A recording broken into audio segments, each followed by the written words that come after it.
Hello everyone, this is Fadi and I'd like to welcome you to a brand new video series that we are entitling The Search for Muhammad. And this title was intentionally chosen by Dr. J. Smith, whom I always had the honor of having here with us in studio, and he will be joining me shortly to go through this particular topic. Obviously, when we say The Search for Muhammad, it will give the impression that we are searching for a character that is unknown. And when we talk about Muhammad, traditionally speaking, again, I want to emphasize, traditionally speaking, it is perceived that he has existed for 1400 years, that if you want to learn anything about him, you can always go to the Quran, or you can go to the Hadith, that is collection of his own sayings, and better yet, you can go to his biography. However, what you will discover along the way during this video series that Dr. J. Smith, and I would tend to agree with him, will highlight a lot of controversial dates, geographical locations, and even things related to the origin of this character. Of course, I don't want to jump ahead of myself, but I would like to also remind our viewers that the topic about the existence of Muhammad is not new, at least from the perspective of what we are trying to do here, myself and Dr. J, because back in 2012, a gentleman by the name Robert Spencer published a book that was titled, Did Muhammad Exist? And you can see it right here. And I'm going to put it also in front of me just in case for the focus. And this was the first edition, and I say the first edition because right now we are in 2020, and Robert Spencer is in the process of publishing the second edition of this book in 2021. In fact, we will be having Robert Spencer with us in one of the live streams that are coming soon, which you can go back and watch, titled also The Search for Muhammad, where he will be engaged with us to discuss this book and discuss also the new discoveries that Dr. J. Smith have been unpacking. With that in mind, and without further ado, I want to welcome Dr. J. Smith here to the studio. Dr. J, thank you so much, as always, for being here with us. Always good to be here. Thank you so much for inviting me. And this is a topic that is controversial. I can understand why. Just the title itself, The Search for Muhammad. Hold on a minute. What do you mean, The Search for Muhammad? We already know who he is. We know all about him. We have his biography. Right. We have his sayings. We have also the traditions that support him, the tafsir and the tahriq. All these. This doesn't make sense. And you'll hear this come back. Mr. Smith, come on, Al-Fadi, you already know who this guy is. We've all learned about him. We've had him in our history lessons. Please, what are you asking about? And that's why this book was so groundbreaking. When he came out in 2012 and he asked this question, did Muhammad exist? That caught everybody by surprise. Since when can you even ask that question? And is he just piggybacking on did Jesus exist? Is that all he's doing? He's playing the Mickey on the Muslims? No, he wasn't. He was asking a very pertinent question. But this is 8 years old. This is 8 years old. Let's now jump to the 2020. Today now, we have an enormous amount of new evidence that is supporting what he was asking back in 2012. We came a long way. Absolutely. Yeah. Now, what I want to do is let's go in and introduce why we're even bringing this up. And this is something that really shocked me when I started getting into this type of material 25 years ago. In 1994, 1995, I was there in London. I was studying under Dr. Gerald Hotting at the School of Oriental and African Studies, and the question came up in that class concerning everything we know about Muhammad, his life. Well, let's just look at his life. So let's go to the slides, and let's bring the slides up, and let's look at the timeline. You can see a timeline there. And let's put we're going to talk about the emergence of Islam according to the Islamic traditions. The first thing we know is, according to the traditions, the traditions would be the Sirah, the Hadith, the Tafsir, the Tahriq, those four genre of traditions. They all say that Muhammad was born in 570. There's the date there. But what about when the Quran was actually revealed? We know that wasn't revealed until 610, according to the traditions. I'm going to keep saying that, according to the traditions. And then we were told that he suddenly was woken up in the middle of the night in 621, and he was told to get on the back of a winged horse called the Burak, and he was flown up to Jerusalem. He was there living in Mecca. where he learned about the 50 prayers, which he then whittled down to 5 prayers, bouncing back and forth between the 7th and the 5th heaven, comes back down to Jerusalem and heads on back down to Mecca. So that's in 621. And then in 622, he moves from Mecca to Medina, known as the Hijrah. We're then told that he came back to Mecca, conquered it in 630, and then suddenly he dies in 632. So that is Muhammad's life. That is the narrative we have been given. That's the only narrative we have ever been told about his life. Now, I'm leaving an awful lot out just for sake of time. That's just the bare bones. But then we're told that after he dies, possibly by poisoning, Abu Bakr then takes over. So he rules for 2 years, and then he dies peacefully. He is replaced by Umar, who really only is able to be on the throne or as a caliph for 10 years. And then he is killed. So Uthman comes to power, and he rules from 644 to 656. While he is ruling, then the Quran is finally written down. It was compiled in 652, 650, 652, that time period. That's the Quran that we have in our hands today, we're told. This is what we're told. This is what the traditions say. And so he is killed in 656, and then Ali comes to power, and he is the last of these, what they call the rightly guided caliphs, the 4 caliphs, the Rashidun period. Yeah. There you go. So there it is. Look at the timeline there. That is the only narrative we've ever been given.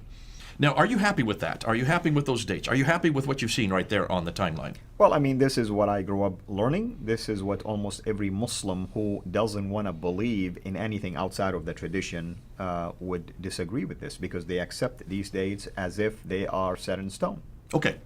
Where do you think this story comes from? Where do you think all these dates come from? Where do you think all these events that we have just seen up there on that timeline, where do you think they were written down? Or where would you like them to have been written down? Or let me say when. Not where right now, but when. When would you have liked them to be written down? I mean, now, looking back, you would have loved for these things to be written almost immediately or within the lifetime of Muhammad, or like right after. Yeah, by an where eyewitness. You have eyewitness accounts. Like we have with Jesus Christ. Exactly. We know that when Jesus, or when he was speaking, when he was talking, when he was moving around, he took a pile of disciples, 12 disciples with him, and 2 of them, John and Matthew, wrote down exactly what they remember seeing, and they wrote down what they remember hearing. That's right. And they wrote while they were still living. Obviously, otherwise how would you be able to write? So those were written within 40 to 60 years after Christ's death.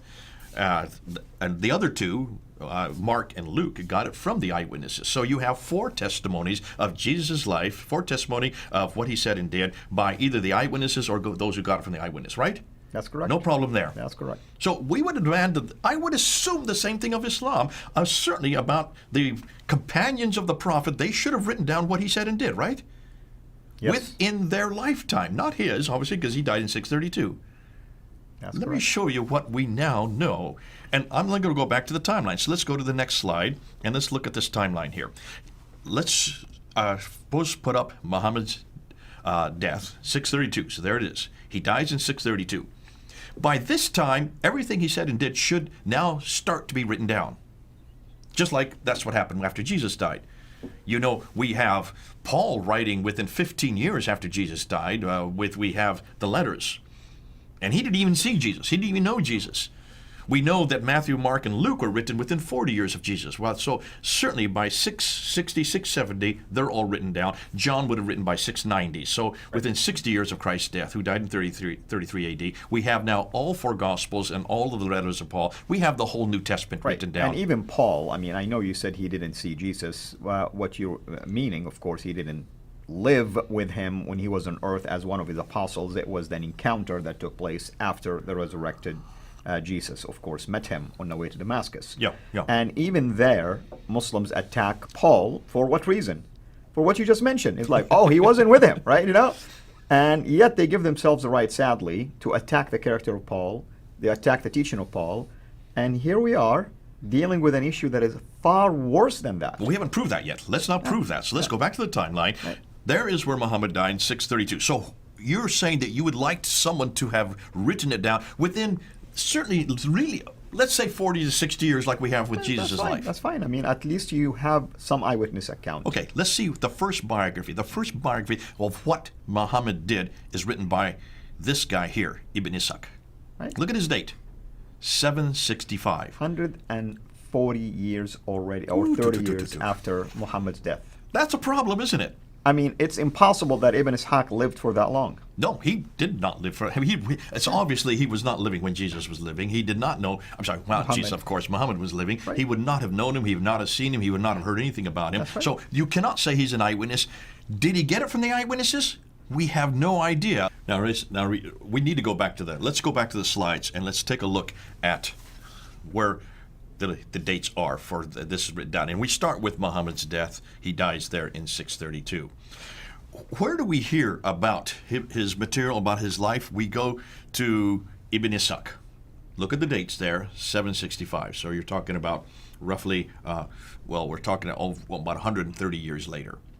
Okay? Right. And in fact, here's the book right here. I've got it right here. This is the book that they always credited with Ibn Ishaq. So it says, The Life of Muhammad, a translation of Ibn Ishaq's Siratu Rasulullah, which means the biography of the Prophet That's Muhammad. right, Sirat Rasulullah, exactly. That's a sirah right there.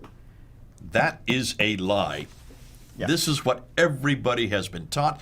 This is what you have been taught. I have been taught that this was written by Ibn Ishaq. Look how thick it is. Right, and the reason why people buy into it, because no one, sadly, either dares to publicly question it, or at least if they question it, they keep it to themselves and they don't bring it up out front, basically. And this is the problem. We have this real. We're going to be talking about this later on. So let's go back to the slide. So then who wrote this? Not Ibn Ishaq. This is the guy that wrote it, Ibn Hisham. Look at his dates. 833. You're talking about 70 years later. Right. 70 years later, Ibn Hisham takes what he likes of Ibn Ishaq, throwaways what he does not like And of he Ibn expands Ishaq. it. We don't know if he took only 2% or 5%. We don't know how much he took. He threw out, so we don't have anything of Ibn Ishaq. We only have what Ibn Hisham. So really, this book here is Ibn Hisham's book. This is not Ibn Ishaq. So let me say something here, an observation. What is it with these guys that take whatever they like and throw away or burn what they don't like? Because Uthman by now supposedly have done exactly the same thing. Uthman did it? Yeah. Take a look. We're going to get, but before we get to that, I'm going to show you another example of that. We do know that there's one other person that writes a biography, and his name, I'm going to throw away Ibn Ishaq. Go back to the slide. I've thrown him away. He's now disappeared. Why? Because he just does not exist in this discussion. Right. We know nothing from Ibn Ishaq. We know from Ibn Hisham. Now let's go. There's another biography, and this guy is Al-Waqidi. He dies about 2 years later. Yeah. Interestingly, most people don't like to go to his. Why? Because it's all full of violence. It's called Kitab al-Maghazi, the book of basically military campaigns. The military campaigns. Yes. That's why they don't like him. They would rather use Ibn Hisham because that's much more politically correct. Right. So that's the biography. Those are the two biographies that we're looking at. But there's another genre, and that's what we know as the sayings. The sayings of the Prophet Muhammad, that is the Hadith. The first to write them down in a categorized form, to compile them, is Al-Bukhari. Look at his dates, 870. Right. Now, notice, here's another example. Just like we have with Ibn Hisham, throwing away what he doesn't like and retaining what he likes. Al-Bukhari has given 600,000 of these sayings of the Prophet. That's right. And he's told to whittle them down and eradicate that which he didn't like.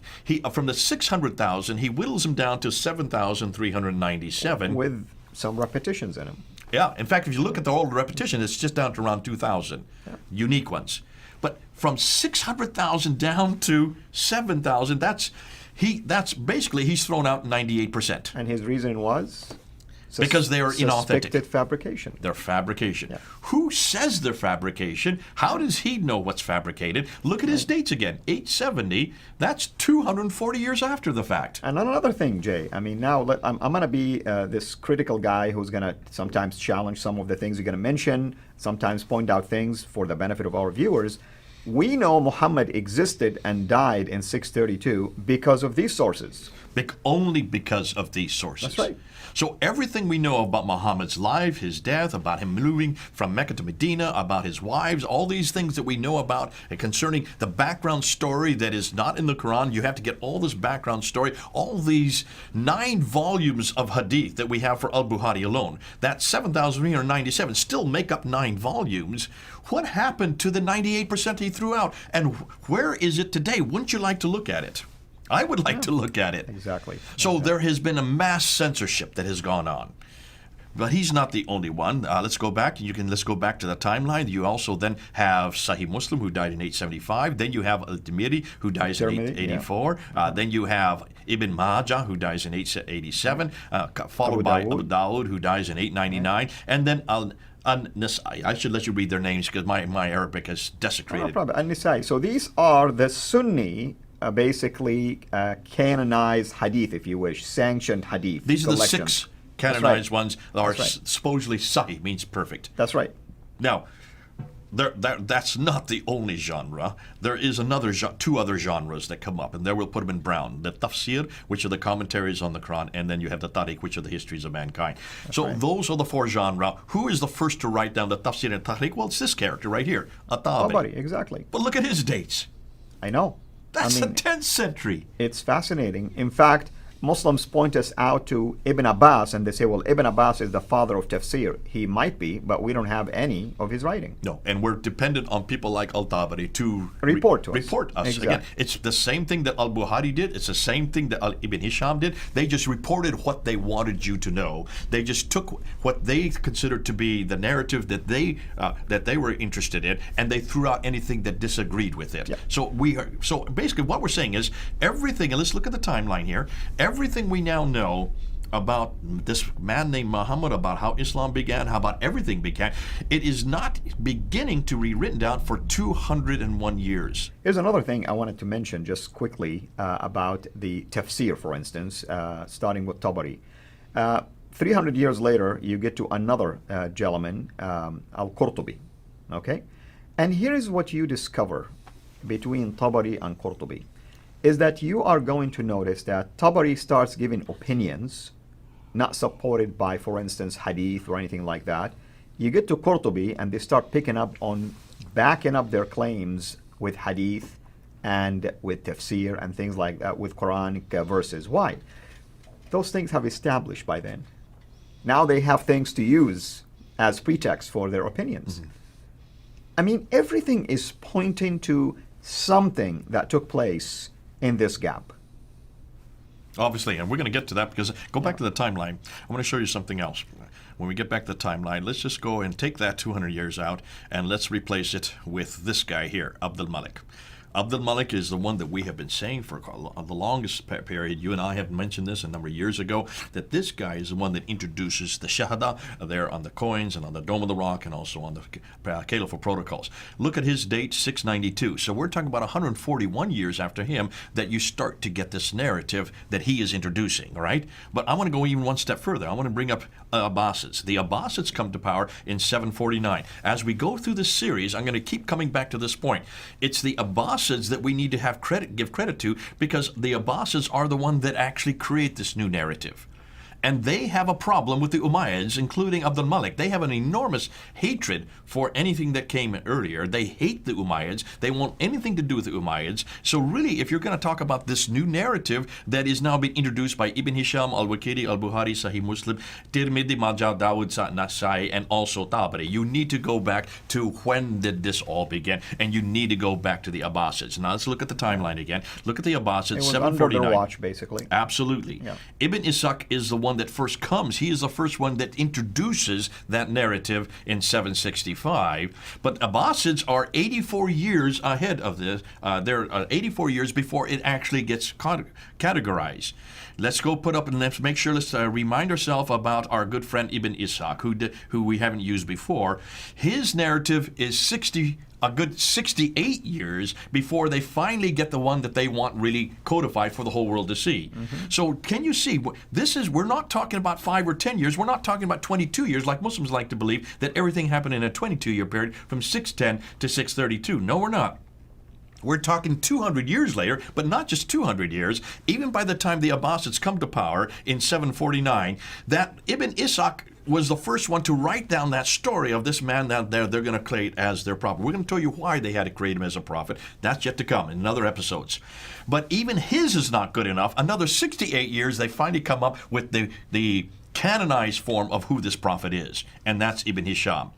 Now can you see, it takes him another 40 years to even start introducing his sayings. His sayings don't even come into appearance until 870. That's 240 years after Muhammad, but it is a good century and 130 years after the Abbasids come to Earth. So almost everything that we're going to be doing through these episodes has to do with the Abbasids. Remember that. We're introducing this at this time. Now, what I want to do is I want to show you one other thing. Let's look at the directions. Let's look and see where these guys came from. And maybe we can put that into another episode. Absolutely. Absolutely. What do you want to show? You want to go ahead and show us now? Well, let's go ahead and do it. Yeah. I want to show you this here. Look at the slides again. Take a look at the problem of distance and direction. When you look at this, you will notice that the Islamic traditions say everything happened in Mecca and Medina, these two cities down here. That's right. All of the traditions, that includes the Sirah, the Tafsir, the Tahriq, the Hadith, they all say it happened in those two cities that are circled and in the green. Ottomanic basically recension took place there, and the decimation of the Quran took place from there. I mean, that's the what they're tradition. telling you. That's right. Look how far south they are, all right? Right. I'm going to say absolutely not. And this is where people need to start looking on a map and show where all these guys who are writing these things, where these guys came from. Let's start with our good friend. First of all, let's ask, where is it that they all are residing? They're living in a place called Baghdad. Now remember, be careful. The name Baghdad comes into existence in the 9th century. Before it was the 9th century, it was called Ctesiphon. I'm going to use the word Baghdad. I know some people will jump on me. Yasser Qadi jumped on me for calling it Baghdad at the time of Uthman. If I were to say Ctesiphon, no one knew what I was talking about. You always use the modern day name. So Baghdad is the name. Let's take a look at Baghdad. There it is up there. Fascinating. It's 1,800 kilometers north of Mecca. That's a huge distance. People aren't putting this on a map. What's more, we also know that Ibn Hisham is the one that writes what we know is the biography. He was actually born in Basra, but he did his work in Cairo. And actually, let me back up on that. He was born in Basra, he grew up in Cairo, he actually did his work in Baghdad. So take a look at those 3 dots there. We do know that Cairo is a good 1,600 kilometers from Mecca, and we know that Basra is a good 1,800 kilometers from Mecca. Huge distances we're talking about here. Right. None of these guys, so far, have been down in Mecca, Medina. They're much further north. What about, let's talk about Al-Bukhari. He's the one that writes down the Hadith. He's from Bukhara. And where is Bukhara? Well, Bukhara is what is today Uzbekistan. And today Persia is and Uzbekistan. There it is on the map. There you go. Back then there was no Uzbekistan. That's just for modern people. Bukhara. That's why he's known as Bukhari from the name. His name is given. Now, how far is that from Mecca? Well, that's 4,200 kilometers from Mecca. Right. Let's talk about Al-Tabari, who is the one that introduces the Tafsir. He is from Tabaristan, which is in northern Iran today. Right. Northern Iran today. It wasn't called Iran back then. I have to keep on hedging my bets now because I know I'm going to get people saying, you don't know what you're talking about. You're talking about the wrong name at the wrong date. Back today, it is Iran, but back then it was called Tabaristan. And that's why he's Al-Tabari. He is from the place where he comes from. How far is that from Mecca? 2,800 kilometers. What does that mean? None of the traditional writers who talk about Muhammad, what he did and what he said, either lived or worked in Mecca, Medina, like the traditions suggest. They were much too far to the north of Mecca and came from west and east of Baghdad. So, all of these northern areas are where the Abbasids originated. Let me just do one more slide, and let me just underline this point. The problem with this northern hegemony. The Islamic traditions say everything happened in Mecca, Medina. There's the Hijaz. That's the down south. Yet all of the writers of the traditions worked in Baghdad, which is 1,800 kilometers too far north. More than that, all of these northern areas are where the Abbasids originated from. Furthermore, all of the writers, look at the bottom now of the screen, all of the writers of the traditions worked in the 9th and 10th century.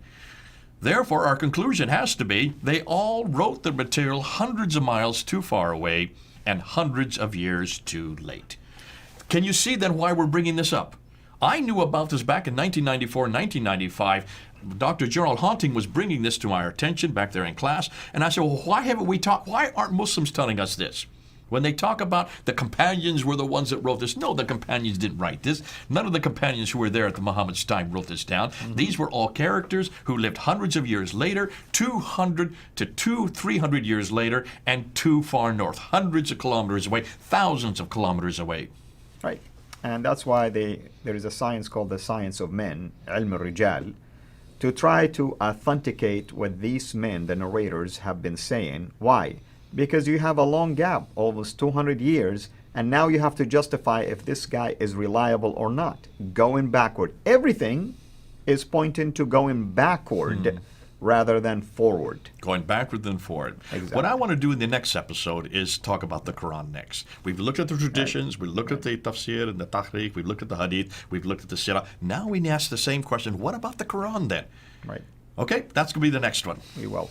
Just for the record, folks, we're doing this in December of 2020. And I say this, Jay, because things can change drastically. You're hedging your bets. You're really protecting yourself because people can come back and say, you said this. And this is the difficulty with historical criticism. Right. Because of the fact that new things come to fore, we're always scratching. Remember, we always say this, the more you scratch, the more you find. The more you find, the more we shine. The more we shine, the more they whine. Oh, how sublime. This is the problem. It's great because we love all the stuff that we're scratching and bringing to the surface. But as we bring new things to the surface, we got to follow where the evidence leads. And the evidence is going to keep changing the narrative.